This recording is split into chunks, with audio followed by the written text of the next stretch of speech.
Boa tarde a todos. Na aula anterior nós vimos exemplos do uso da lei de Coulomb no caso contínuo. Então o que é que nós discutimos lá? Um fio de comprimento total L, carga total Q, qual é a força que aplica numa carga pontual? Então nós fizemos o cálculo passo a passo, chegamos nesta resposta. Até aqui a gente fez na aula anterior.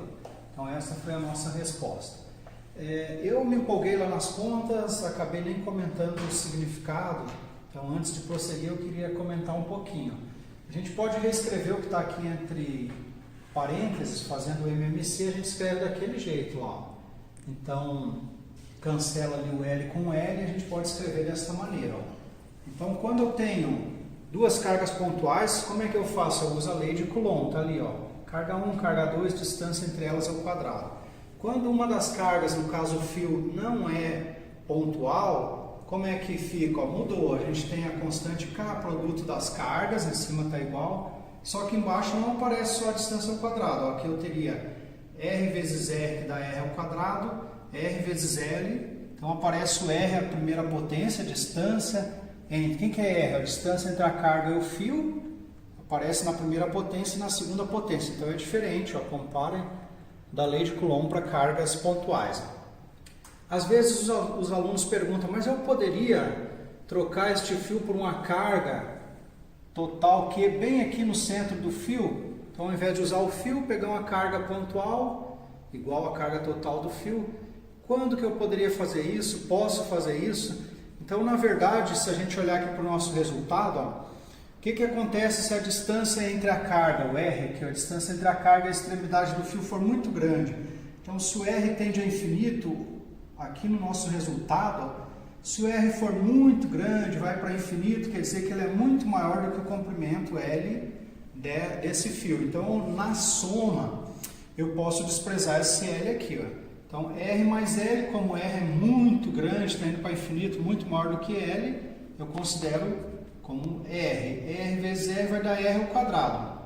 Então significa que se a distância R entre a carga pontual e a extremidade do fio for muito grande, vai para infinito, eu desprezo esse L aqui e vou ficar com R quadrado, ou seja, recupero o resultado lá da lei de Coulomb.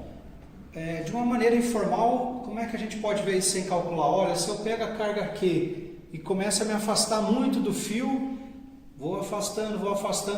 Então, quando a carga aqui está muito longe do fio, como é que ela vai enxergar esse fio de comprimento L? Vai enxergar como uma carga pontual. Então, quando a carga está muito longe do fio, a gente pode considerar o fio como uma carga pontual. Usando o cálculo, a ideia de limite, a gente pode trabalhar aqui, eu colocaria em evidência o R, ó.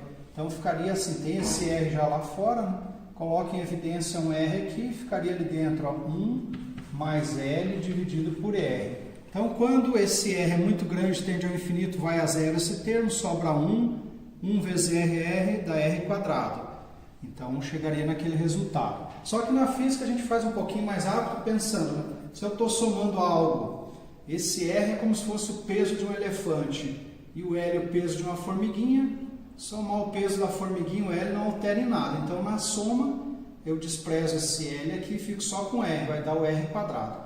Então, se a distância for muito grande, esse R, a gente reproduz o caso de duas cargas pontuais, né? Outra maneira também que poderia reproduzir esse resultado é se eu pegar o comprimento do fio L e fizer esse comprimento a zero. Se o L vai a zero, o comprimento do fio está indo a zero, vai sumir esse L, sobra só R vezes R quadrado. Conclusão, em geral, eu não posso trocar o fio por uma carga pontual lá no centro do fio, não pode. Só quando o R for muito grande, vai para infinito, que eu poderia fazer isso. Ou quando o L, que é o comprimento do fio, vai a zero. Mas se o comprimento vai a zero, está virando mesmo uma carga pontual. A gente fez um segundo exemplo, que foi bem geral, que a gente tinha um fio de comprimento L carga Q e um outro fio também de comprimento L carga Q. A distância entre as extremidades dos fios era A, então nós chegamos nessa resposta aqui, ó. Eu também fiz isso na aula anterior, passo a passo, na verdade deixei o final para vocês concluírem, era só trocar os limites lá da integração. Então vejam que agora apareceu um LN, então só lembrando como que é o gráfico de um LN, ó. O LN de 1 é 0, Quando eu começo a aumentar o x, o ln vai crescendo. Então, quando o x vai para infinito, o ln vai para infinito. E aqui, ó, quando o x tem valores entre 1 e 0, ó, o x vai se aproximando do zero, o ln vai para menos infinito. Então, só lembrando, nós chegamos nesse resultado. Então, é diferente também aqui, ó, da lei de Coulomb para cargas pontuais, né? Que aparece um ln, né? Que a gente tem ó, a distância a, aqui em cima estaria ao quadrado, aqui embaixo está ao quadrado, mas quando multiplica aqui aparece o a sem ser o quadrado, que é a distância entre a extremidade das barras. Então, quando a gente faz a conta, no final tem que analisar um pouco, né? O que acontece, por exemplo, se o a for para infinito? A distância entre os fios vai para infinito. O que deve acontecer? Ó? Quando eu tenho uma soma aqui, ó, eu vou desprezar esse L. Ó. O A é muito grande, então eu desprezo o L, vai ficar A quadrado aqui em cima. Né? Aqui embaixo, na soma, eu também sempre olho assim, soma ou subtração. Se o A é muito grande, eu posso desprezar o 2L, então vai ficar A somente aqui, vezes A dá A quadrado. Em cima sobre o A quadrado daria 1, ln de 1 é 0. Então, quando a distância A é muito grande, vai a 0. Concordo, né, com nossa intuição. Se eu afastar muito esses fios, vai a 0 a força entre eles. Eu posso trocar esses fios por uma carga pontual no centro? Então, sem fazer contas, né, que teria que trabalhar com ln, teria que usar a série de Taylor lá do cálculo para mostrar isso. Mas sem fazer contas, quando é que eu poderia trocar este fio por uma carga pontual Q maiúsculo no centro, ou aquele fio? A gente pensa que se eu pegar um fio e afastar muito do outro, peguei aquele fio, vou levando lá para longe do primeiro fio. Quando um fio está muito longe do outro, numa linguagem formal, cada fio enxerga o outro como uma carga pontual. Então eu não posso, em geral, trocar por uma carga pontual, só quando os fios estiverem muito longe um do outro. Então isso era da aula passada, só para fechar, né? Nessa aula passada, o truque, né, para resolver esses casos mais gerais foi dividir o fio em pequenos elementos. Então eu peguei o fio de comprimento dl, fui dividindo em pedacinhos que eu chamei de dx, que são comprimentos infinitesimais, e cada um deles com a carga infinitesimal dq. Então eu até anoto aqui, ó, que esse infinitesimal lá do cálculo, que vocês estão estudando ou ainda vão estudar, né? Alguns já viram, esse infinitesimal ele vai a 0. Uma linguagem bem informal assim seria, o que é um infinitesimal? Infinitamente pequeno, quase nada. Então esse dx e o dq da aula passada, eles são muito, muito pequenos, infinitamente pequenos. E quando a gente divide lá o fio em pedacinhos dx, como eles vão a 0, o número deles vai a infinito. Inclusive a gente lembra que tem uma frase do Galileu que ele diz que a gente vive entre infinitos e infinitesimais. Inclusive nós usamos isso na aula anterior. Então dividimos em pedacinhos infinitesimais e o número foi para infinito. Em verdade é bem difícil de entender a ideia de infinito. O que seria o infinito? Algo extremamente grande, e o infinitesimal, algo extremamente pequeno. São duas ideias difíceis aí de entender, bem abstratas, né? E elas se combinam, né? Um infinitamente grande, um infinitamente pequeno, a gente combina, né, nos problemas do cálculo em geral para chegar à resposta. Então o Newton é um dos criadores aí do cálculo. Se considera que o Newton é o pai do cálculo, junto com Leibniz, um alemão que descobriu independentemente, né? Como curiosidade, na época do Newton, deixa eu até ler aqui para vocês rapidinho. Na época do Newton teve também uma peste, não foi pandemia, mas foi uma epidemia. Então eu tenho aqui um livro que conta a vida do Newton, do James Blake. Então o que ele conta aqui nesse livro? No final do ano de 1664, pouco antes do solstício de inverno, um cometa apareceu voando baixo no céu, sua misteriosa cauda brilhando em direção ao ocidente. Newton ficou ao relento, noite após noite, observando sua trajetória, observando até que desaparecesse a luz de cada aurora, e só então voltava para o quarto, insone e perturbado. Um cometa era um presságio assustador, um viajante imutável e irregular atravessando o firmamento. E não era só isso, estavam chegando à Inglaterra rumores de uma nova peste na Holanda, talvez vinda da Itália ou do Oriente, talvez de Creta ou de Chipre. Logo atrás dos rumores veio a epidemia. 3 homens em Londres sucumbiram em uma única casa. Por volta de janeiro, a peste, essa doença de massa, estava se espalhando de paróquia em paróquia, centenas morrendo a cada semana, depois milhares. Então, na verdade, morreu um total de 75 mil a 100 mil pessoas por causa dessa peste na Inglaterra, lá em Londres, que eles falaram que é uma grande peste. Naquela época, Londres tinha mais ou menos 500 mil habitantes, então morreu de 75 a 100 mil, de 500 mil foi um número bem elevado. Naquela época, o Newton estava estudando em Cambridge, uma cidade da Inglaterra, fica mais ou menos a 100 quilômetros de Londres. Então, as escolas de Cambridge começaram a fechar. Professores e alunos dispersaram-se pelo interior. Newton voltou para casa, construiu estantes e montou um pequeno estúdio. Abriu um livro de cerca de 1000 páginas, quase todas em branco, que havia herdado do padrasto e nomeou o seu caderno de rascunhos. Então ele começou a preencher esse caderno e vou para a parte final aqui para ganhar tempo, né? O ano da peste foi o ano de sua transformação. Solitário e praticamente sem poder se comunicar com ninguém, ele se tornou o supremo matemático do mundo. Então, essa peste foi de 1665 a 1666 em Londres. Newton teve que voltar para a cidadezinha dele, lá, Woolsthorpe. Então ele ficou numa espécie de isolamento. O pessoal até disse que foi um ano milagroso, que ele conseguiu produzir muitas coisas. Então, isolado, e um problema, né? Agora a gente está com essa pandemia, então na época dele não se espalhou tanto, não chegou a ser uma pandemia, mas teve seus efeitos.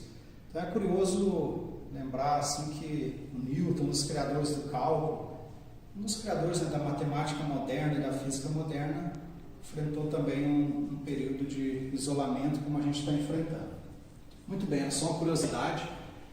Na aula anterior eu fui falar que uma porção de matéria, uma barrinha, um fio, normalmente tem da ordem de 10 a 23 átomos.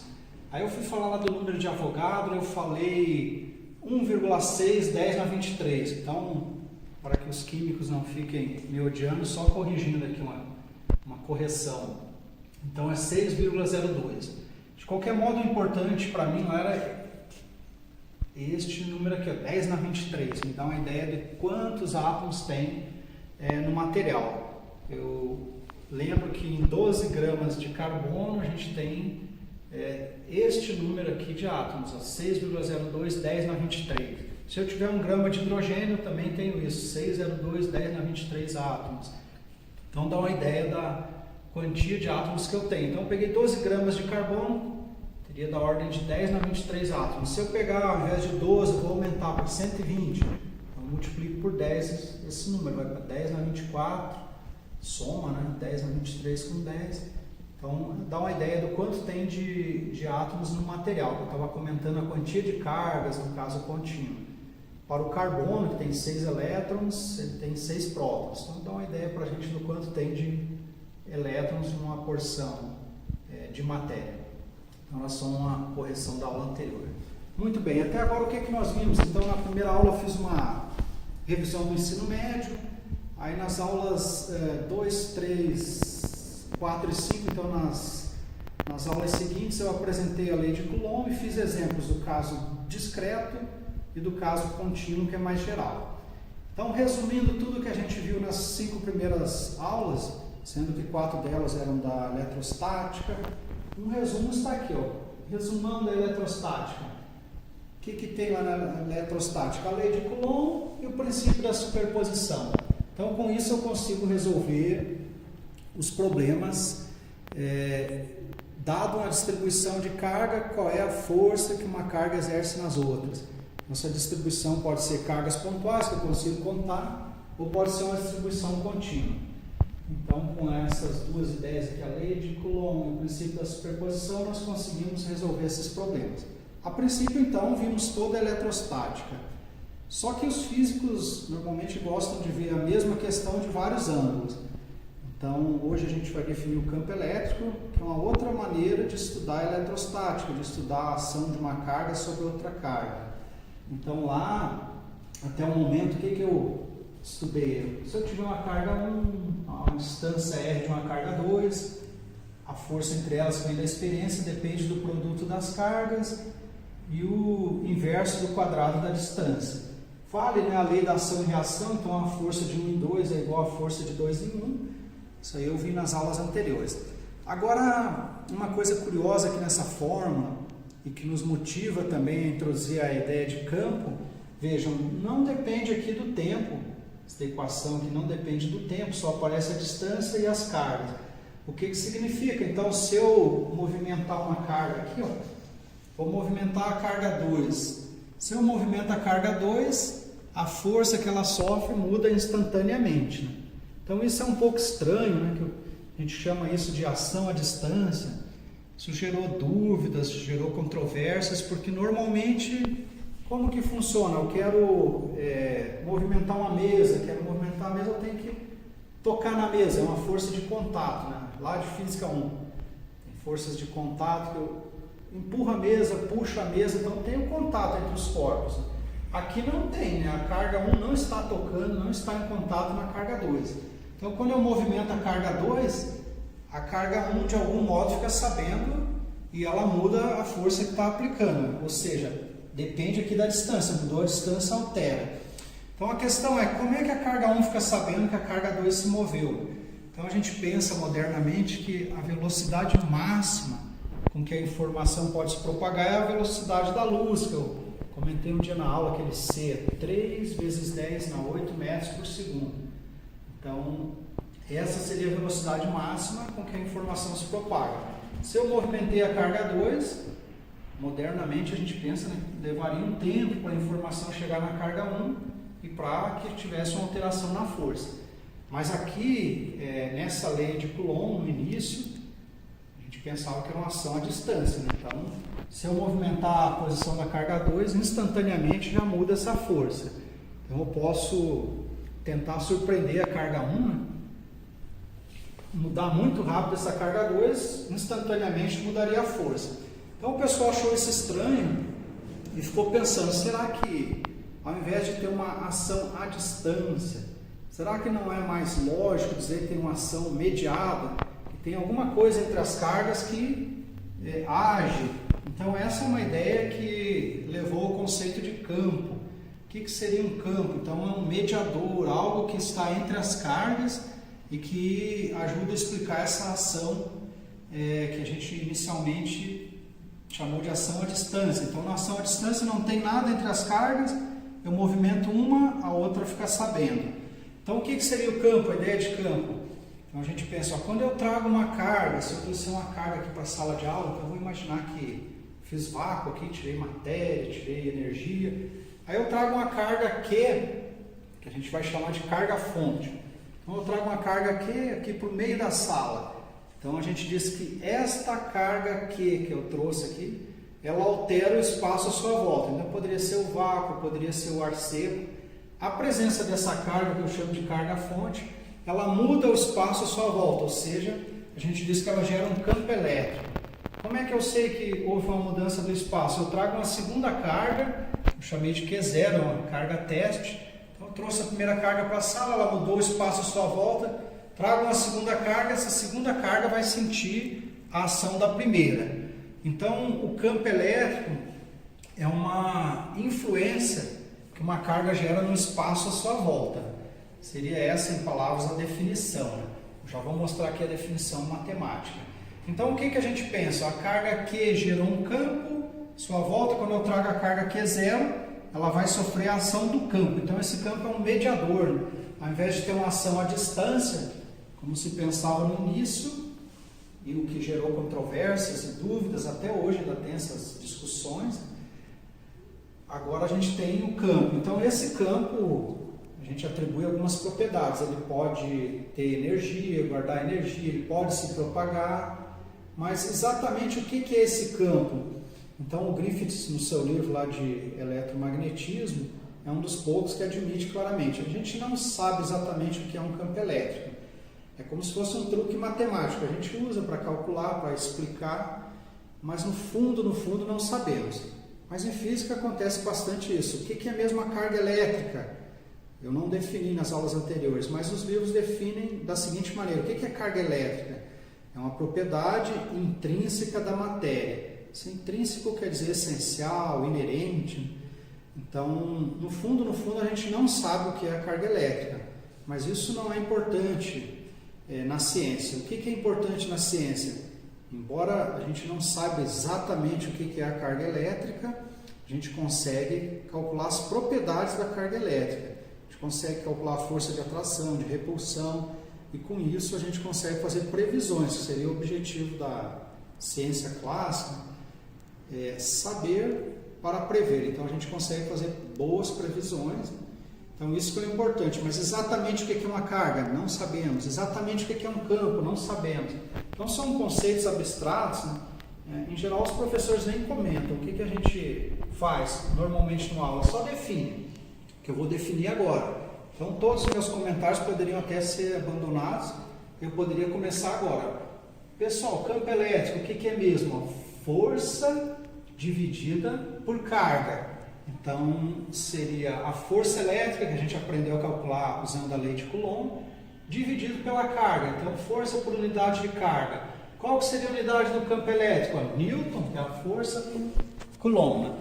E essa carga Q0 a gente escolhe como positiva. Então, é uma escolha. Vamos pensar que a carga teste é positiva na nossa definição. Então, eu botei ali, Q0 maior que zero. Então, definição. Uma maneira de ver isso, olha, eu quero estudar de outra maneira eletrostática. Então, eu fiz uma definição matemática e o que muda? Na verdade, eu estou dividindo por Q0, de certo modo, eu estou simplificando um pouco, ao invés de ficar escrevendo produto das cargas, o que vai acontecer? Vamos ver no exemplo que eu estou falando. Para uma carga pontual, como é que ficaria essa minha definição? Força por carga teste, Q0. Então, eu desenhei aqui, ó, Q0. Quem está gerando o campo aqui seria a carga Q para mim. É claro que a carga Q0 também gera um campo. Gera um campo também, eu poderia analisar o campo gerado pela carga Q0. Mas eu vou analisar só o campo produzido pela carga, que eu chamei de carga fonte. Então vejam como é que fica. A força vem da lei de Coulomb, ó, constante K, então a primeira carga vezes a segunda, ó, dividido pela distância ao quadrado. E da definição de campo eu tenho que dividir por Q0. Então eu cancelo aqui Q0 com Q0. Q0 é positivo, então não precisa aparecer um módulo, eu cancelo aqui. Ó. O que sobrou então? O campo. O que aparece nele? Tem a constante K, né? Tem a carga que gera o campo em módulo, aqui eu estou calculando em módulo o campo. Carga que gera o campo dividido pela distância ao quadrado. Agora quem é essa distância? É a distância entre a carga e o ponto do espaço onde eu vou medir o campo. Daqui a pouquinho eu vou fazer um exemplo, vai ficar mais claro quem é esse R aí. Então, para uma carga pontual, teria essa expressão do campo. O que muda, então, se eu comparar aqui ó, o campo elétrico com a lei aqui, ó, de Coulomb? Simplesmente sumiu uma carga aqui de cima, ou seja, matematicamente ficou um pouquinho mais limpa a expressão. Então, antes de ir para um exemplo, quando eu defino o campo elétrico, eu tenho alguns objetivos. Então, uma maneira de ver ó, é um truque matemático que deixa a notação mais compacta. Eliminei uma das cargas, ou seja, é a força por unidade de carga. Outra questão que eu poderia mencionar, outro motivo, é que é uma discussão entre ação à distância e ação mediada. Como é que uma carga sabe da existência da outra? Não tem nada entre elas. Então, modernamente, a gente pensa que tem algo, é o campo elétrico. O que é esse campo? A gente não sabe exatamente, mas a gente consegue calcular as propriedades. Sabe que ele pode guardar energia, que ele pode ter momento linear e angular, pode se propagar. Então, mais à frente a gente volta a discutir, que na terceira área eu vou falar do campo magnético. Até agora eu estou falando de cargas em repouso, elas só produzem campo elétrico, mas quando as cargas se movem, elas geram campos magnéticos. Então tem uma combinação de campo magnético e campo elétrico, vai dar uma onda eletromagnética, vai ser, por exemplo, a luz. Então a gente ainda vai comentar um pouco, e isso é estudado com mais detalhes em Física 4. Então eu defini o campo elétrico, definição, e vale ainda o princípio da superposição. Se eu tiver N cargas, qual é o campo total? Então eu calculo o campo gerado por cada carga, somo tudo no final. Então eu vou desenhar agora como é que fica o campo gerado por uma carga pontual. O campo elétrico, pessoal, ele é um vetor, então significa o quê? É um campo vetorial. A cada ponto do espaço nós associamos um vetor. Como assim? Eu vou fazer um exemplo aqui. Se eu tiver uma carga pontual positiva, mais que, como representei aqui, como que vai ficar o campo, por exemplo, neste ponto aqui, ó? Então agora, pessoal, isso aqui é um ponto do espaço, não tem carga nenhuma. Aí, então eu estou no vácuo, é um ponto do espaço que eu escolhi e ele está a uma certa distância R da carga. Então esta é a carga fonte que gera o campo. Imagine que eu trouxe essa carga para a sala de aula, para o laboratório, então eu coloquei essa carga em um certo ponto aí da sala de aula, ela gera um campo à sua volta, ou seja, gera uma influência no espaço à sua volta, e aí eu gostaria de saber qual é a direção, qual é o sentido do campo elétrico neste ponto aqui. Escolhi um ponto qualquer do espaço. Então aqui não tem cargas, que antes na lei de Coulomb tinha que ter carga 1, carga 2. Aqui eu tenho uma só carga, gerou o campo. Como que seria o campo, para onde que ele aponta nesse ponto do espaço? Então como é que eu raciocino?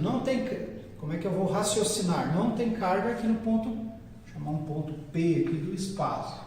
Esse ponto P não tem carga, mas para descobrir a direção e o sentido do campo, eu vou imaginar então que eu coloquei uma carga teste Q0 bem aqui, ó, positiva. Então se eu colocar uma carga teste positiva aqui, ó, com mais vai dar repulsão ao longo da linha que une o centro das cargas. Então teria o campo elétrico apontando para a direita. Então é assim que a gente faz para desenhar. Qual é o campo bem aqui, ó? Neste ponto P, um ponto do espaço. De novo, eu imagino que eu coloquei uma carga teste positiva Q0, mais com mais vai dar repulsão. Então teria um campo apontando ali para o alto. Como ficaria o campo bem aqui, ó? Então é um ponto do espaço, só que eu vou imaginar que tem uma carga Q0, mais com mais vai dar repulsão ao longo da linha que une o centro das cargas. Teria um vetor aqui. Eu desenho um pouco menor, porque a distância aqui, ó, a distância aumentou, então eu vou diminuindo. Eu posso fazer isso então para todos os pontos do espaço. Escolho um ponto e vou desenhando os vetores aí do campo elétrico. Então eu poderia pegar aqui em diagonal também, neste ponto aqui, ó, como é que fica? Ó? Então eu vou imaginar que tem uma linha ligando o centro da carga, que aqui tem uma carga teste Q0, mais com mais da repulsão. Então eu consigo desenhar o campo vetorial. Eu vou escolhendo pontos do espaço e vou desenhando. Vou desenhar mais alguns aqui só para dar uma ideia, né? Em diagonal. Então essa é a ideia. Eu vou desenhando e eu poderia ficar aqui a tarde toda preenchendo o espaço. Cada ponto do espaço tem um vetor associado. Então a minha ideia para descobrir a direção e o sentido, vejam aqui na fórmula. O que essa fórmula me diz? Ó? Se eu pegar aqui e observar, tem vetor de um lado, vetor do outro. O que significa? Quer dizer que a direção do campo elétrico é a mesma direção da força elétrica. Qual que é o sentido do campo elétrico? Depende dessa carga aqui. Ó. Se essa carga for positiva, o campo elétrico tem o mesmo sentido da força. Se por acaso essa carga aqui for negativa, aí o sentido do campo é oposto ao sentido da força. Desculpa. Então eu tirei dessa ideia que é uma equação envolvendo vetores. Mais um exemplo aí, ó. Agora se eu pegar uma carga negativa, carga pontual menos Q. Então eu vou escolher um ponto do espaço aqui, ó. De novo, é um ponto P, não tem carga nenhuma, está a uma certa distância R. Como que fica o campo? Então eu vou olhar, ó. Eu imagino que eu coloquei uma carga teste positiva lá no ponto P0, ó. Mais com menos daria atração ao longo da linha que une o centro das cargas. Então está aqui o campo elétrico. Vou escolher outro ponto, bem ali, ó. Então não tem carga nenhuma, mas vou imaginar que tem uma carga positiva mais com menos da atração. Desenho o vetor um pouquinho menor. Então o que mudou em relação ao caso anterior? Só o sentido, ó, do campo. Vou desenhar mais alguns, escolher alguns pontos do espaço aqui.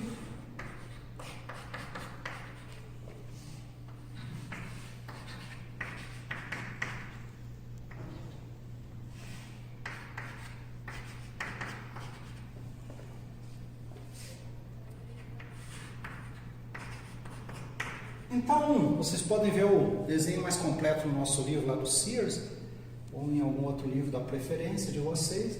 É assim que a gente faz para desenhar, se for pedido, desenho campo. Então eu vou escolher alguns pontos, imagino que naqueles pontos tem uma carga teste positiva, e daí usa aquela ideia, né? Se for mais com mais, né, repulsão, mais com menos atração, e consigo desenhar o campo produzido em volta da carga. Se eu tiver uma só carga, é bem fácil. Se eu tiver duas ou mais cargas, já é mais trabalhoso de desenhar o campo. Imagina 3 cargas.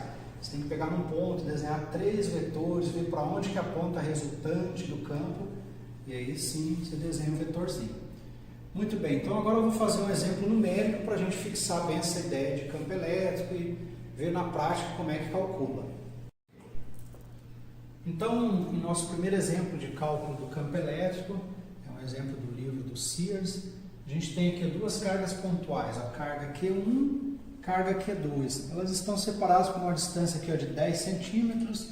Qual é o valor da carga 1? 12 nanocoulombs. Esse nano é igual a 10 na menos 9, só lembrando o que é nano. Então é 10 na menos 9. E a carga 2 é menos 12 nanocoulombs. Então, o que ele deseja saber? Ele forneceu as cargas e ele escolheu alguns pontos do espaço. O ponto A não tem carga nenhuma aqui, é um ponto do espaço. Ponto B e ponto C. Aí ele marca, ele fala quais são as distâncias, né? O que ele deseja saber? Qual é o campo resultante nos pontos A, B e C? Então vamos calcular isso aí, ó.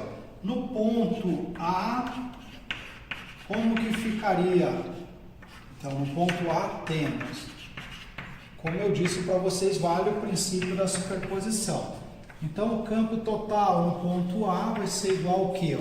O campo produzido pela carga 1 no ponto A, mais o campo produzido pela carga 2 no ponto A.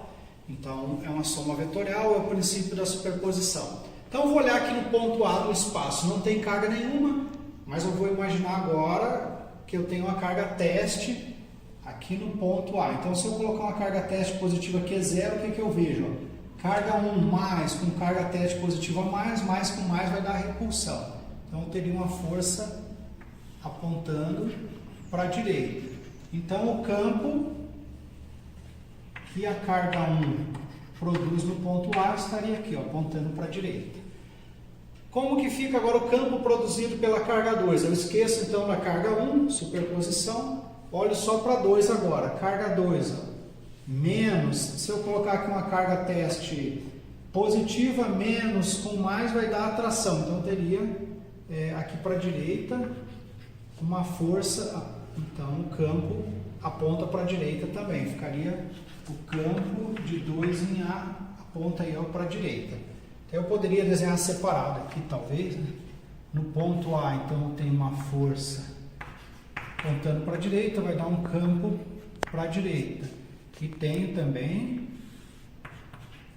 uma segunda força, um segundo campo apontando para a direita. Então o campo produzido por 1 no ponto A, porque aqui ó, mais com mais da repulsão ficou para a direita. O campo produzido pela carga 2, a menos com mais deu a atração, também ficou para a direita. Então eu tenho esses dois campos apontando para a direita. Os dois estão ao longo do eixo X, não preciso decompor. Então como é que vai ficar? Ó? O campo no ponto A, agora em módulo, né? Vai ser o campo produzido por 1 em A, mais o campo produzido por 2 em A. Como é que eu calculo o campo gerado pela carga 1 no ponto A? Eu vou lá na minha expressão. Quem é mesmo o campo de uma carga pontual? Constante K, módulo da carga, distância ao quadrado. Então, eu vou escrever aqui, ó. O campo produzido pela carga 1 vai ser a constante K, o módulo da carga 1, dividido pela distância. Qual é a distância? É a distância entre a carga 1 e o ponto onde eu estou calculando o campo. Então, é a distância entre A e a carga que é 1. Daí eu olho aqui embaixo, 6 centímetros. Então, vai ficar 6 vezes 10 na menos 2 ao quadrado. Por que 6 vezes 10 na menos 2? A gente tem que usar o Sistema Internacional de Unidades. Então, ficaria a carga em coulomb e essa distância tem que ser em metros. Vou relembrar aqui, ó. Como é que eu converto isso? Ó? 100 centímetros são iguais a 1 metro. Então, 1 centímetro vai ser quantos metros? Então, eu faço o produto cruzado. 100 vezes x deu 100x. 1 vezes 1 deu 1. Eu quero isolar o x, eu mando 100 dividindo. X é 1 dividido por 100, só que 100 é o mesmo que 10 ao quadrado. 2 zeros depois do 1. Quando eu passo para cima esse 10 ao quadrado, fica 10 na menos 2. Ou seja, 1 centímetro pode ser escrito como 10 na menos 2 metros. Então, 6 centímetros que apareceu lá, ficaria 6 vezes. Quem que é aqui o centímetro? Eu boto 10 na menos 2 metros no lugar. Então, por isso que eu coloquei lá, 6 vezes 10 na menos 2 metros ao quadrado. Então, isso é o campo produzido pela carga 1. Aponta para a direita, fica sinal mais aqui. O campo produzido pela carga 2 é a constante. O que é que muda? Vai entrar agora o módulo da carga 2 e tem que achar a distância da carga 2 até o ponto A. Eu vejo que são 4 centímetros. 4 vezes 10 na menos 2, tudo isso ao quadrado. Então, notem que quando eu elevo ao quadrado, aqui vai ficar 6 ao quadrado, que é 36. 2 vezes 2 é 4, menos 4. Então, vai dar 36 vezes 10 na menos 4. Quer dizer que o produto, cada termo fica ao quadrado. Aqui ficaria 16, 10 na menos 4. Então, tem que ter cuidado com isso. Mas, naturalmente, vocês podem usar a calculadora. Então, é só colocar o valor agora da constante, que a gente sabe que é 9 vezes 10 na 9. Então, a constante K é 9, 10 na 9. Carga 1 a gente tem também, então 9, 10 na 9. Quem é a carga 1? Eu copio dali, 12, 10 na menos 9, em módulo. A distância eu já marquei aí, 6 vezes 10 na menos 2, tudo isso ao quadrado. Para o segundo aqui, eu troco também, né? Constante K é 9, 10 na 9. A carga 2 eu vou botar em módulo, então, embora ela seja negativa, o módulo mata o sinal de menos. Fica 12, 10 na menos 9. Tudo isso dividido por 4, vezes 10 na menos 2, tudo isso ao quadrado. Então, agora, vocês vão usar a calculadora e vão chegar à resposta. Eu vou pegar aqui do livro para a gente economizar tempo.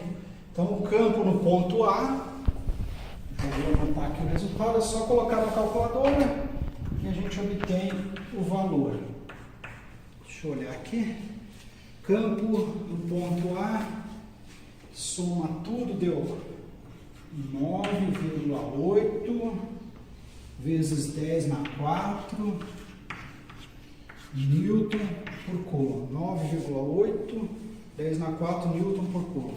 Então, este é o campo total, o campo resultante no ponto A. Aqui está só em módulo, então vou escrever em notação de vetores com tudo que tem direito. Ó. Campo no ponto A. Campo resultante, como é que vai ficar? Ó? Eu vou somar os dois apontam para a direita. Então, o campo resultante eu vou representar aqui. Ó. Somando esses dois, daria um vetor, vou desenhar aqui embaixo. Seria assim, ó. Então, eu pego este aqui, mais aquele, somo os dois tamanhos, então este aqui seria o campo resultante no ponto A. Aponta para a direita. Então, eu vou escrever aqui, aponta para a direita, o sinal é mais, então vai ficar 9,8 vezes 10 na 4, daí vem as unidades, Newton por coulomb, e agora esse campo está só na horizontal, então eu coloco unitário I. Esta seria a resposta do primeiro item. Então, o campo no ponto A, esse I quer dizer que está na horizontal, está ao longo do eixo X, que na frente o sinal mais quer dizer que aponta para a direita, e aqui está o módulo, 9,8, 10 na 4 Newton por Coulomb. Então, a gente fez a primeira parte, que é o campo no ponto A. Como é que ficaria agora a segunda parte, no ponto B? Então, de novo, eu vou trabalhar com uma carga separadamente, carga 1, depois com a carga 2. Vamos ver como é que fica. Então, no ponto B, temos, então de novo, vou usar a superposição, né? O campo em B vai ser a soma do campo produzido por 1 em B, mais o campo produzido por 2 em B. Então vou desenhar primeiro, como sempre, os vetores, né? Então vamos olhar, carga 1. Se eu colocar uma carga teste positiva no ponto B, o que vai dar? Mais com mais vai dar repulsão. Então vai ter uma força aqui, ó, força de 1 em B. Quando eu olhar para a segunda carga, menos, colocando uma carga teste positiva aqui, ó, menos, com mais vai dar atração. Então eu vou desenhar separadamente, vamos colocar aqui, ó. Então, no ponto B, como é que fica? Ó, vai ter uma força lá para a esquerda. Então, vai ter um campo aqui, ó, campo de 1 em B. E agora, como eu argumentei, ó, menos com mais vai dar atração. Então, lá no ponto B vai ter uma força que aponta aqui para a direita. Campo de 2 em B. Então, notem, né, que para ser bem cuidadoso, ó, a carga Q1 é igual à carga Q2 em módulo. Elas têm o mesmo valor em módulo. E o campo depende do módulo da carga e da distância. Então, módulos iguais das cargas, a distância de Q1, ó, até o B é menor que a distância da 2. Então, eu desenho aqui, ó, o campo 1 maior que o campo 2. O desenho não ficou tão maior, vamos aumentar um pouquinho. Então, quando eu vou desenhar esses vetores, eu levo isso em conta. Distância menor entre a carga 1 e o B, desenho o vetor maior. Como eu fiz no caso anterior ali, eu fiz isso também. Muito bem, então vamos lá. Em módulo, o campo no ponto B vai ser igual ao quê? Ó? Campo 1 de B, campo produzido pela carga 1 no ponto B aponta para a esquerda, então vai ficar com o sinal menos. Campo de 1 em B, o campo de 2 em B aponta para a direita, fica positivo. Então agora eu vou só substituir os valores. Quem é o campo de 1 em B? Ó? Constante K, módulo da carga 1, distância de 1 até B, ó, 4 centímetros. Então vai entrar como 4 vezes 10 menos 2, tudo isso ao quadrado. E tem agora, já ia esquecendo aqui, ó, tem o sinal menos. Né? Por que o sinal menos? Porque está apontando para a esquerda esse campo. Agora, qual é o campo? Entra com o sinal mais aqui da carga 2. Então, ela que está gerando o campo, entra o módulo da carga 2. Qual é a distância da carga 2 até B? Então, eu olho na figura. 4, 6, deu 10, 14. 14 vezes 10 na menos 2, eu coloco tudo isso ao quadrado. Então, agora eu não vou colocar o valor de K nem das cargas. É só imitar o procedimento que eu fiz no caso anterior. Vou colocar o K, que é 9, 10 na 9, carga 1, carga 2, usa a calculadora, chego à resposta. Então, eu vou pegar já a resposta do livro para a gente economizar tempo. O campo no ponto B vai dar menos 6,2 vezes, campo 2, 6,2 vezes 10 na 4 Newton por Coulomb. 6,2, 10 na 4. Então, muito bem, chegamos ao campo no ponto B. Vou escrever em notação de vetores. Né? Então, o campo resultante no ponto B, eu copio daqui, ó, menos 6,2, 10 na 4 Newton por Coulomb. E qual é a direção Então eu vejo, a direção é horizontal. Então eu vou colocar o I. Cheguei à resposta do item B. Aqui, pessoal, como que eu vejo o campo resultante? Então eu vou pegar o campo para a esquerda, ó, o módulo dele, o tamanho é maior do que o campo para a direita. Então quando eu pegar o campo para a esquerda, subtrair esse, vai sobrar o que? O resultado. Então esse seria o campo resultante. Ó. Campo no ponto B. Então como é que é? Eu vejo o tamanho dos vetores. O tamanho deste, o tamanho daquele, faço a diferença. Então está lá o campo resultante. Voltando aqui para o resultado. O campo em B está ao longo da horizontal. Então coloquei o I. Sinal negativo quer dizer que aponta para a esquerda. E aqui está o módulo. Muito bem, agora só falta o item C aqui e a gente termina esse exemplo aí. Então vamos só abrir um espaço aqui para finalizar esse primeiro exemplo. Até agora foi tranquilo, que não precisou decompor nada. Agora vem o caso mais interessante. Então no ponto C, o que a gente obtém? Carga positiva, carga 1. Se eu colocar uma carga teste lá no ponto C, um ponto vazio do espaço, mais com mais vai dar o quê? Repulsão ao longo da linha que une o centro das cargas. Então esse seria o campo gerado pela carga 1 no ponto C. Campo de 1 no ponto C. Carga 2, como é que fica? Então eu olhei para produzir esse campo 1 em C, mais com mais repulsão ao longo da linha que une o centro das cargas. Então o campo está para lá. Né? Carga 2, menos, se eu colocar uma carga teste positiva, menos com mais, vai dar atração, bem aqui, ao longo da linha que une o centro das cargas. Deixa eu só apagar aqui essa distância para a gente marcar. Campo de 2 em C. Então agora eu vejo, o campo não está só na horizontal, nem só na vertical. Então eu vou ter que decompor. Mas se possível, eu vou usar o que? A simetria. Então o que é que eu noto? Carga 2 é igual a carga 1 módulo. Qual é a distância da carga 1 até C? 13 centímetros. Qual é a distância da 2 até C? 13 centímetros. Então quando eu tenho cargas iguais e distâncias iguais, a gente usa a simetria. Ou seja, na hora que eu fizer a decomposição aqui dos vetores, vai ter um lá para cima, que é o campo 1C em Y, e vai ter um para a direita. Campo, vou fazer direitinho aqui, campo de 1C em X.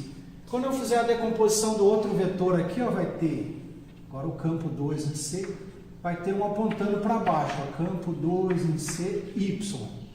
E vai ter um para a direita, que eu vou representar aqui, campo 2CX. Ou seja, cargas iguais, distâncias iguais, ângulos iguais, vai cancelar aqui. Componentes em Y se cancelam, fica só em X. Então eu vou escrever isso aqui separadamente. Vamos colocar bem aqui. Então, no ponto C, temos, no nosso último caso, o campo, como eu fiz nos casos anteriores, é só somar, né? O campo de 1C mais o campo de 2C. Muito bem. Em módulo, o campo em C vai ser o quê? A gente já viu que em Y deu 0, vai ter o campo só em X. Os dois apontam para a direita, então na minha figurinha lá, os dois apontando para a direita vai ser duas vezes, quando eu somar, né, eles são iguais, duas vezes o campo de 1 em CX. Então eu só preciso achar esse campo 1 de C em X. Para fazer isso, como que é a minha receita de bolo? Eu tenho que fazer um triângulo. Então eu vou escolher aqui, vou escolher este triângulo aqui, vou fechar bem aqui, Então eu vou fazer lá separada. Vou desenhar o triângulo aqui, Então como é que fica? A hipotenusa é o campo de 1 em C, daí os componentes como é que são? Se tiver na vertical 1C em Y, na horizontal 1C em X. Eu preciso de um ângulo agora, vamos ver lá na figura. Então eu peguei aquele vetor, o campo de 1 em C, O que tiver na horizontal, campo de 1C em X, na vertical, 1C em Y. Eu preciso deste ângulo aqui. Ó. Então, na figura original tem esse ângulo θ. Então, eu noto que lá é o mesmo ângulo θ. Ó. Quando eu tenho uma reta, ó, e ela é cortada por retas horizontais, o que a gente sabe? O ângulo aqui é θ, lá é θ. Então, se aqui é θ, lá vai ser também θ. Então, eu vou levar lá para o meu triângulo. Aqui é θ. Muito bem, então eu preciso só do componente em X, vou usar o cosseno. Cosseno de θ, quem vai ser? Ó?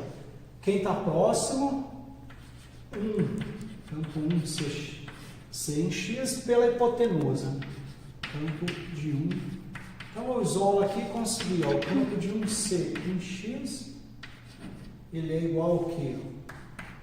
Campo de 1C vezes o cosseno de θ. De onde que eu obtenho esse campo 1C, que é a hipotenusa?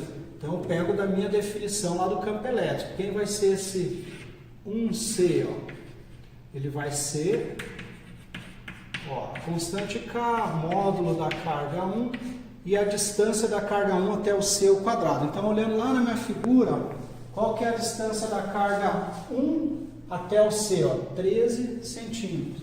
Então, eu coloco aqui, ó, 13 vezes 10 na menos 2, tudo isso ao quadrado. Então, eu sei qual é o valor do K, qual é a carga 1, é só colocar aqui obtido o campo de 1 em C. Eu preciso achar o cosseno de θ. Ele não falou quem é θ, então eu vou olhar na figura. É um caso dos mais complicados que eu preciso de um segundo triângulo. Então, qual é o segundo triângulo que eu vou pegar? Este aqui, onde tem o θ. Ó. Então, a hipotenusa vai ser aqui, ó, 13 centímetros.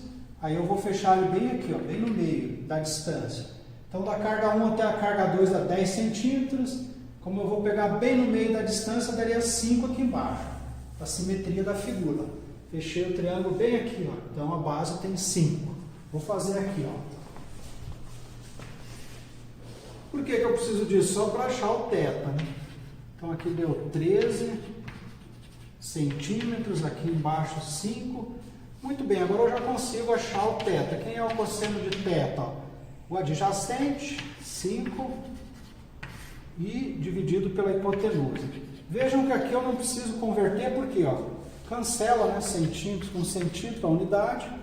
Ah, mas se eu tivesse convertido, tem problema. Quem que é centímetro? É 10 na menos 2 metros. Aqui embaixo, centímetro é 10 na menos 2 metros. Ia cancelar do mesmo jeito, ia ficar 5 dividido por 13. Então eu sei quem é o campo 1C em X. É o cosseno, que vai ser aqui, ó, 5 sobre 13. E eu sei quem é F em C, vou calcular aqui. Então eu só venho aqui e multiplico por 2. O resultado eu vou pegar do livro aí para a gente ganhar tempo. Vocês vão fazer usando a calculadora.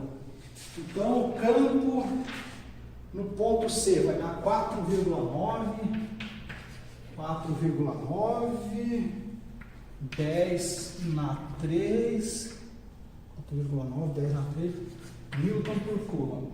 Se a gente quiser usar a notação de vetores para deixar tudo bonitinho, como que vai ficar?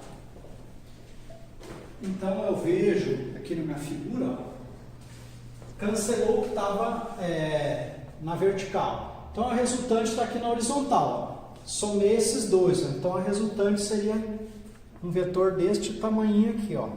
Somei os dois, é o dobro do 1cx. Né? Então fica na horizontal. Então eu poderia fazer aqui, ó, o resultado. Campo em C. Ó. Pego 2 vezes o tamanho. Então vou simplesmente escrever aqui, ó, finalmente, com tudo que tem direito, campo no ponto C, ele aponta para a direita, fica com o sinal positivo, o módulo está aqui, 4,9, 10 na 3, Newton por Coulomb, e finalmente está na direção horizontal, ficaria o I. Terminamos o primeiro exemplo. O que tem que gravar disso? Vale a superposição, são cargas pontuais. Então eu olho primeiro para a carga 1, esqueço as demais cargas, calculo o campo. Olho para a segunda carga, esquecendo as demais, calculo o campo. No final, somo. Soma vetorial. O que significa? Eu tenho que somar o que está na horizontal com o que está na horizontal, ou seja, não pode misturar x e y. Soma x com x e componente em y eu somo só com componente em y. No meu exemplo, zerou em y, só trabalhei em x. E a gente tem a convenção do sinal. Se o vetorzinho aponta para a direita é mais, para a esquerda é menos, apontou para cima é mais, para baixo é menos. Então, era isso na aula de hoje. Boa tarde.